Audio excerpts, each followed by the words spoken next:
როგორ დავიცვათ ჭოროხი აჭარისწყლის მდინარის აუზის უსაფრთხოება. კავკასიის რეგიონული განვითარების გარემოს დაცვითმა ცენტრმა მართვის გეგმის პირველი საჯარო განხილვა გამართა. წარმოდგენილი დოკუმენტი ჭოროხი აჭარისწყლის აუზში წყლის ხარისხის განსაზღვრისათვის დამაბინძურებელი კერების მოძიებას და მისი გამოსწორების მეთოდების განსაზღვრას გულისხმობს, რომლითაც შემდეგ სახელმწიფომ უნდა იხელმძღვანელოს. აჭარისწყლის აუზის მთავარ დამაბინძურებელ მიზეზად ბათუმის შემოგარენში გამწმენდი ნაგებობების არარსებობა.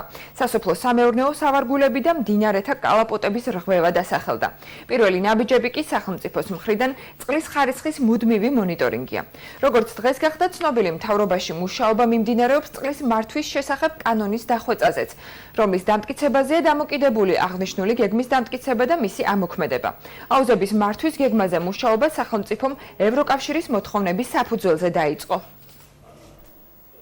ეს გეგმა გვაძლევს სრულ წარმოდგენას, ასე ვთქვათ, რა ტიპის პრობლემები და საჭიროებები გვაქვს მდინარე აჭარისწყლისა და ჭოროხის აუზში და ამის საფუძველზე შემდეგ უნდა მოხდეს და მოხდა კიდევაც გარკვეულწილად რაღაცა, ასე ვთქვათ, გეგმის დასახვა, როგორ უნდა მოხდეს ამ პრობლემების გადალახვა. საკმაოდ დიდი გამოწვევების წინაშე დგას ეს ორი მდინარის აუზი, ეს დაკავშირებულია დაბინძურებასთან, თვითონ ამ წყლის რესურსის გამოყენებასთან, სხვა რესურსების, რომელიც ამ აუზში არის, იმ რესურსების გამოყენებასთან და ეს გეგმა სწორედ აი ამ, ასე ვთქვათ, ამის შესახებ გვაძლევს, ასე ვთქვათ, სრულ ინფორმაციას. ბათუმის გარდა არც ერთ დასახლებულ ფონდს არ აქვს გამწმენდი ნაგებობა, რაც რა თქმა უნდა ეს არის ძირითადი დაბინძურების ძირითადი წყარო.